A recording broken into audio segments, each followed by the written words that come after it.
ወንድሜ ቆንጆ ካልሆንክ በውፍረት ምክንያት ይህ ቪዲዮ እንዳታልፈው። እኔ ከዚህ ወደዚህ ለውጥ ያመጣሁበት አንድ ዋና ምክንያት አለ። ይህ ምክንያት ደግሞ ስፖርት ስለሄድኩኝ አይደለም፣ አመጋገቤ ስላስተካከልኩኝ አይደለም። ይህ ምክንያት አይምሮዬ ነው። ለራሴ ያለኝ አመለካከት ማስተካከል ነበረብኝ። አየህ አንተ ሰውነትክ እያየኩ መልክህ እያየህ ቆንጆ አይደለሁኝም እያልክ ራስህን ትሰድባለህ መስታወት ላይ። ይህ ነው ዋና ችግርህ። ይህ ነው እንዳትለወጥ እያደረገህ ያለው። አሁን ባለህበት ደረጃ ደግሞ ቆንጆ እንደሆንክ ማመንና ማወቅ አለብክ። እንደዛ ስታምን ማለት ነው አይምሮክ ምን ያህል ኃይል እንዳለው አታውቅም። የሰውነት ቅርጽ ሲስተካከል ታያለክ። የፊትህ አጥንት ማለት ነው ሲገነባ ታያለክ። ትደነግጣለክ እንዴት እየተቀየርክ እንደሆነ ማለት ነው። ስለዚህ ሁሉም ነገር የሚጀምረው ከአይምሮ ነው። አይምሮ ከምታስበው በላይ ኃይል አለው። ገባ? ስለዚህ 10 ወንዶች እየፈለኩኝ ነው። ከነዚህ 10 ወንዶች ማለት ነው አንድ መሆን ትችላለህ።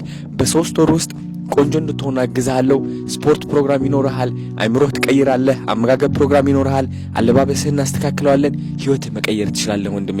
ስለዚህ መሰጅ ላይ ማለት ነው የምትኖርበት አገር ጻፍልኝ። ውጭ አገር መሆን አለብህ ከኔ ጋር መሰልጠን ከፈለክ ማለት ነው። ወድሃለሁ። ቻው